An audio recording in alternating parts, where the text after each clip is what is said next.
ஆன்மீகம் பரிகாரம் சேனல் நேயர்களுக்கு வணக்கம். இன்றைக்கி சுக்கிரன் பற்றி சொல்லியிருந்தாங்க.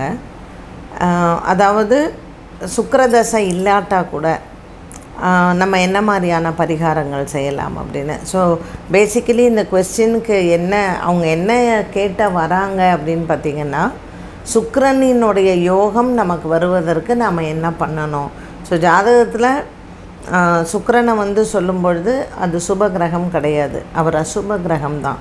ஸோ இன்றைக்கி ஜென்ரலாக சுக்கிரனுடைய குணங்களும் சுக்கிரனினுடைய யோகம் நமக்கு அதிகரிக்கிறதுக்கு என்ன பண்ணணுங்கிறதும், ப்ளஸ் நம்மளுடைய உடம்பில் சுக்கிரன் என்ன வேலைகள் பண்ணுறார் அப்படிங்கிறதையும் நான் உங்களுக்கு சொல்ல போகிறேன். ஃபஸ்ட்டு சுக்கிரனுடைய ஒரு முக்கியமான வேலை என்ன, நம்ம உடம்பில் சுக்கிரன் எந்த பகுதிக்கு அவர் அதிபதி அப்படின்னு பார்த்திங்கன்னா, பெண்களுக்கும் சரி ஆண்களுக்கும் சரி ஏன் மிருகங்களுக்கும் சரி பிறப்பு உறுப்புகளை ஆதிக்கம் செலுத்துவது, அதாவது பிறப்பு உறுப்புகளுக்கு காரணக்கர்த்தாவாக இருக்கிறது சுக்கிரன் தான். இதை சுக்லம் அப்படின்னு சொல்லுவோம். எதை சுக்லம்னு சொல்கிறோன்னா, இப்போ பெண் உறுப்பில் நம்ம சொல்கிறோம் இல்லையா, ஓவரீஸ்னு சொல்கிறோம், அதில் அந்த ஓவம் அப்படின்னு சொல்கிறோம் இல்லையா, ஒரு இனப்பெருக்கத்துக்கு பெண்ணுக்கும் ஆணுக்கும் எது காரணமாக இருக்கணுமோ அதை சுக்லம் அப்படின்னு சொல்லுவோம். அப்போ அதற்கு இந்த சுக்கிரன் காரணக்கர்த்தாவாக இருப்பார்.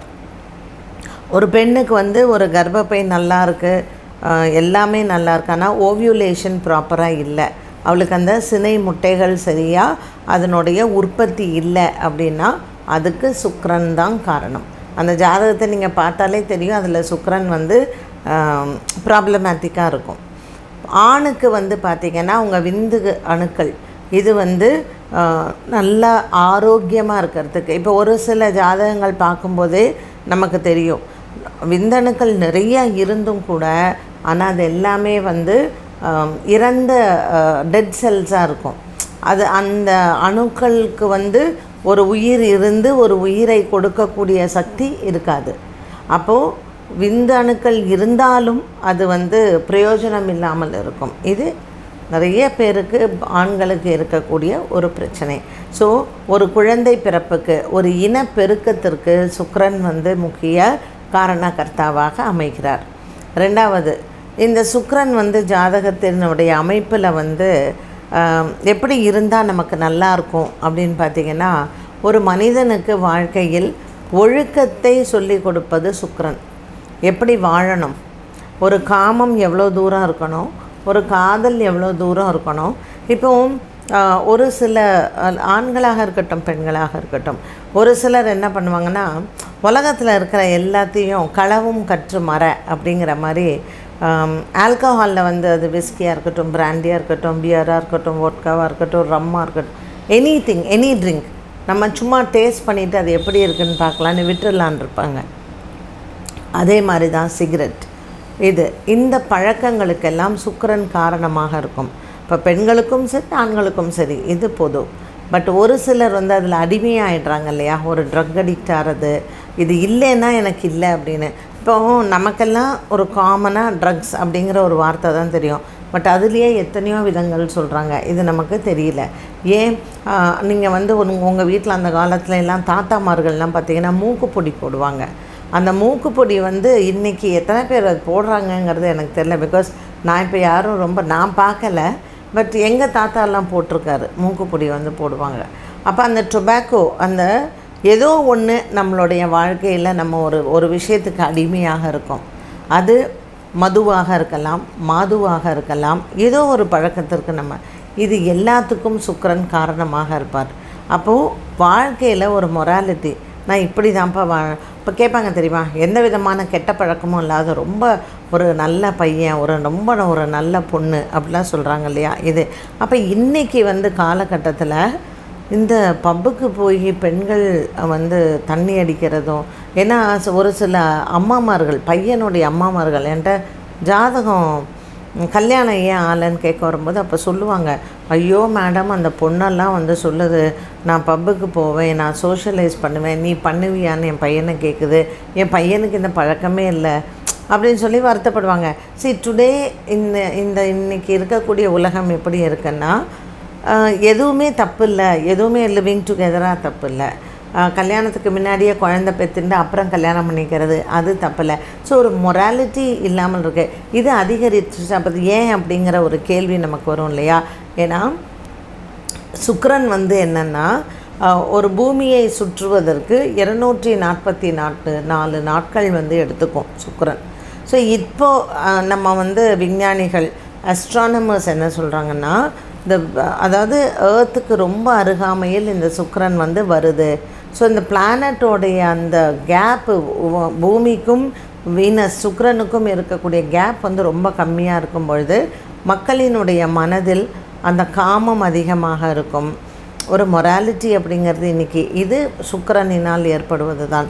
அப்போ இன்னும் வருங்கால குழந்தைங்களுக்கு, இன்றைக்கி இருக்கிற பசங்களே நம்ம வளர்க்குறது கஷ்டம், இன்னும் வருங்கால குழந்தைகளுக்கு இந்த சுக்கிரனின் தாக்கம் அதிகமாக இருக்கும் பொழுது நம்ம இதை எப்படி காப்பாற்றுவது அப்படிங்கிற ஒரு பயம் நமக்கு வருது. அப்போது இந்த சுக்கிரன்றிருந்து நம்மளை பாதுகாத்து கொள்வதற்கு ஆன்மீக ரீதியாக நம்ம எந்த இறைவனை வணங்கலாம் அப்படின்னு பார்த்திங்கன்னா, முக்கியமாக இந்த சுக்கிரனுக்கு வணங்க வேண்டிய தெய்வம் அப்படிங்கிறது வெள்ளீஸ்வரர். சுக்கிரனுக்கு சாபம் தீர்த்தவர் வெள்ளீஸ்வரர். சிவபெருமான் தான், ஆனால் அவரை வெள்ளீஸ்வரர் அப்படின்னு சொல்கிறோம். அந்த வெள்ளீஸ்வரர் உடனுரை யார் இருப்பான்னு கேட்டிங்கன்னா காமாட்சி தாயார், காமாட்சி அம்மன். காமாட்சி அப்படின்னு சொல்கிறோம் இல்லையா? அந்த காமாட்சி அம்மன் நம்மளுடைய உணர்வுகளை கட்டுப்படுத்தக்கூடிய ஒரு தாய். வெள்ளீஸ்வரர் சுக்கிரனுக்கு சாபம் தீர்த்தவர்.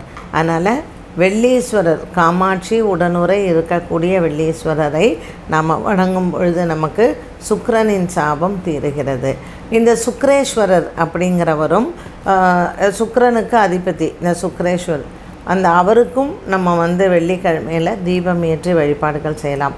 இந்த சுக்கிரன் வழிபாடை நம்ம எப்படி செய்யலாம், வீட்டில் இருந்தபடி எப்படி செய்யலாம்? வெள்ளிக்கிழமை காலையில், இப்போ உங்கள் வீட்டில் சொன்ன பேச்சை கேட்காத பசங்க இருக்கும், கெட்ட பழக்கங்களுக்கு அடிமையாக இருக்கக்கூடிய பசங்க இருக்கும், கணவர் மனைவியை விட்டுட்டு பிற பெண்ணிடம் ஒரு காதல் வயப்பட்டு பொண்டாட்டியை விட்டுட்டு போன கணவன்மார்கள் இருப்பாங்க.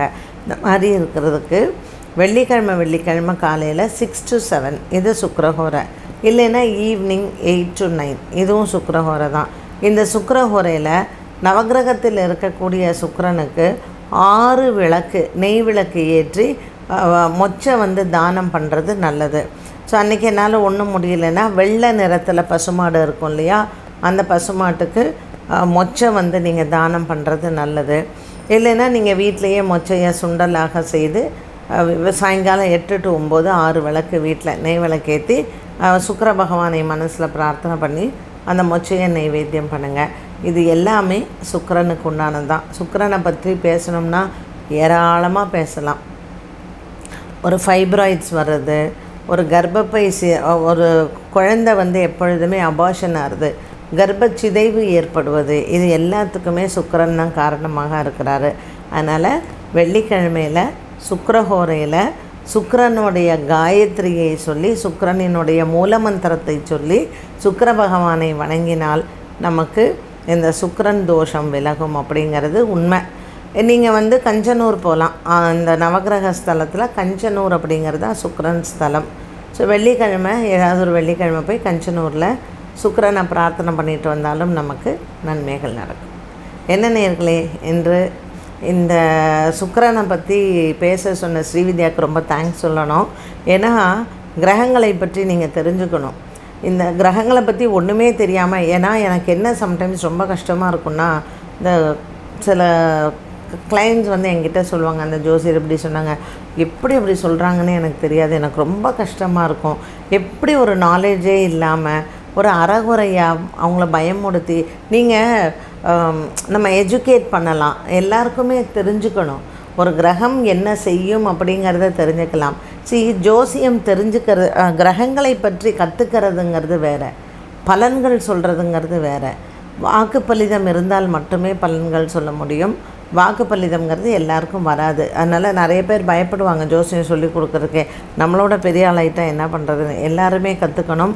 ஸோ இன்றைக்கி நான் சுக்கிரனை பற்றி சொல்லி கொடுத்த விஷயங்களை நல்லா கிரகிச்சுக்கோங்க. சுக்கிரன் இப்படித்தான் செய்யுங்கிறத தெரிஞ்சுக்கோங்க. வருங்கால சந்ததிகளை சுக்கிரன்றது நீங்கள் எல்லாம் காப்பாற்றிக்கணும்னா ஆன்மீகம்தான் அதற்கு சிறந்த வழி. மீண்டும் உங்களை சந்திக்கும் வரை நன்றி, வணக்கம்.